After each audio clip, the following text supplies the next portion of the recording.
नमस्कार दोस्तों, आपका बहुत बहुत स्वागत है खास बात सिमरन के साथ के इस बहुत ही खास और बहुत ही इम्पोर्टेंट एपिसोड में।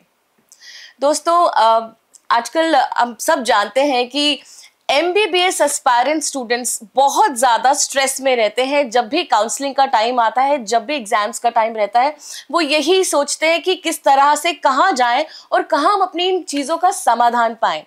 इसी के चलते आज हमारे बीच में इस स्पेशल पॉडकास्ट में हमारे साथ जुड़े हैं बहुत ही खास मेहमान। पिछले 12 सालों से वो MBBS काउंसलिंग में हैं।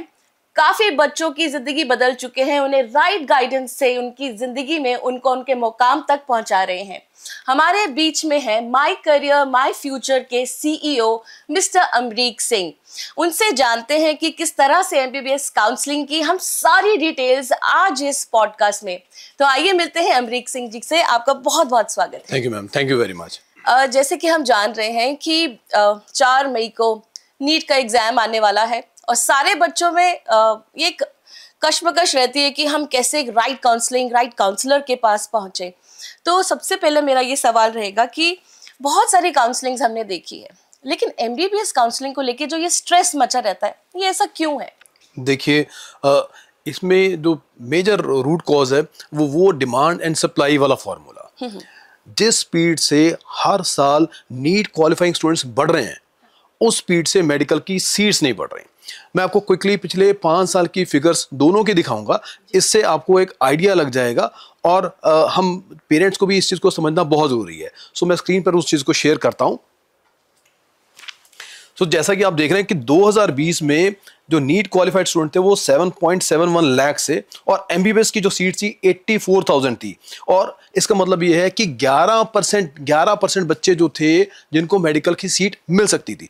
हालांकि अपने आप में ये भी एक बहुत कम रेशियो है कि सिर्फ 11% सीट्स मिल सकती थी। चलो कोई नहीं, हर साल होना क्या चाहता है, एक पॉजिटिव ट्रेंड क्या कहता है कि हर साल सीट्स इंक्रीज होती। अगर 2020 में 11% बच्चों को मेडिकल की सीट मिल सकती थी, तो 2021 में 12, 15 और करते करते 2024 तक ये 20-25% तक पहुंच जाना चाहिए था। लेकिन आपको हैरानी होगी सुन के सिमरन जी कि ये ट्रेंड उल्टा चल रहा है। 2024 के अंदर जहां 2020 में 11% बच्चों को मेडिकल की सीट मिलने के चांस थे, ये कम हो के 2024 में 8.89% रह गया। Okay, right. सो इसका मतलब सीधा सीधा ये है कि 91% स्टूडेंट्स ऐसे हैं जो नीट क्वालिफाई कर चुके हैं, लेकिन उनको मेडिकल की सीट नहीं मिलेगी। अच्छा। सो जब 91% स्टूडेंट्स या लाखों की तादाद में बच्चे जब नीट क्वालिफाई करके मेडिकल की सीट्स के लिए एक सपना लेकर आते हैं, और आप समझ सकते हैं कि उनकी हर संभव कोशिश रहेगी कि उनको ये मेडिकल की सीट मिले। अब जब वो नहीं मिलती या काउंसलिंग में कैसे मिले, तो इसके लिए उनके दिमाग पर बड़ा एक स्ट्रेस रहता है, बड़ी फ्रस्ट्रेशन सी रहती है। और ये वाली बात मैं कई प्लेटफॉर्म्स पे उठा चुका हूँ कि ताकि सरकार तक ये वाली बात पहुंचे और वो इस पॉइंट पे गौर करे, और नंबर ऑफ सीट्स जो हमारी वो बड़े पॉजिटिव ट्रेंड में ही आए। कई लीडिंग पब्लिकेशन में मेरी ये बात जो है पब्लिश भी हुई है। जी जी, तो आपने बहुत सही कहा। जिस हिसाब से गिर रहा है यहाँ पे, मतलब कि बच्चों में स्ट्रेस तो बढ़ रही है इस बात को लेके, और आई एम श्योर कि आपकी ये बात इस माध्यम के द्वारा भी हमारी सरकार तक पहुँचे। जी। लेकिन मैं जैसे कि जानती हूँ कि आप इस काउंसलिंग में हैं, तो एक काउंसलर का क्या रोल रहता है इन बच्चों को स्ट्रेस फ्री करना, इनको राइट गाइडेंस देने में? देखिए, ऐसे में इन हालातों में काउंसलर का जो रोल है वो बहुत ज़्यादा इंपॉर्टेंट हो जाता है। हमारी जो टीम है, हमारे पास पिछले कई सालों का ट्रेंड रहता है। हम पिछले 4-5 साल के डाटा से एक ट्रेंड निकालते हैं, और उस ट्रेंड के बेसिस पर हम ये फाइंड आउट करते हैं कि आने वाले साल की जो काउंसलिंग है उसमें किस स्कोर पर, कौन से राउंड में, किस स्टेट में बच्चे को मेडिकल की सीट मिल सकती है। सो हमारी ये जो इनपुट्स है ना, ये पेरेंट्स के लिए बहुत वैल्यूएबल होती है, बहुत फायदेमंद होती हैं। अब पेरेंट्स के लिए ये पहले तो 4-5 साल का डाटा कहीं पर अवेलेबल नहीं है। पेरेंट्स के लिए ये डाटा इकट्ठा करना बहुत मुश्किल है।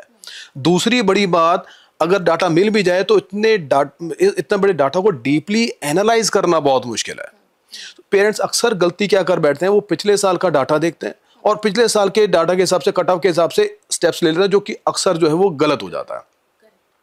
दूसरा इंपॉर्टेंट पॉइंट कि काउंसलर का रोल क्या है, इंपॉर्टेंट क्यों है, कि खाली कट ऑफ ही डिसीजन फैक्टर नहीं है। कट ऑफ के साथ साथ पेरेंट्स ये भी देखते हैं कि एस्टैब्लिशमेंट ईयर कौन सा मेडिकल कॉलेज का, वहाँ पर जो फैकल्टी किस तरह की है, पेशेंट का फुटफॉल मेडिकल कॉलेज में बहुत बड़ा रोल प्ले करता है, राइट। और उसके बाद अगर कोई गर्ल चाइल्ड है तो उसके लिए वो एटमॉस्फेयर सूटेबल है कि नहीं, सेफ सिक्योर है कि नहीं।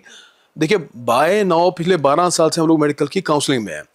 हमारे स्टूडेंट्स बहुत सारे मेडिकल इंस्टीट्यूशन में पढ़ रहे हैं या पढ़ के निकल चुके हैं, और हमने भी अब तक ऑलमोस्ट सारे मेडिकल कॉलेज विजिट कर लिए हैं। हमें एक in and out her medical college के बारे में पता होता है, और जब वो हम पेरेंट्स को बताते हैं तो कई बार हमने पेरेंट्स को गलत स्टेप उठाने से रोका है। ये हमारी काउंसलिंग से ये फायदा पेरेंट्स को मिला है। बहुत बढ़िया। मैं आपको एक बात बताऊं कि अगर मान लीजिए किसी पेरेंट्स ने, बच्चे ने गलती से किसी गलत मेडिकल कॉलेज में एडमिशन ले लिया जो उसको पसंद नहीं आ रहा, जिसमें वो कोप अप नहीं कर पा रहा, कोई यू टर्न नहीं है। अगर वो मेडिकल की पढ़ाई बीच में छोड़ता है तो उसे पूरे 5 साल के पैसे देने पड़ेंगे मेडिकल कॉलेज के, जो फीस के, जो कि तकरीबन 70-80 लाख रुपए कम से कम है, ठीक है।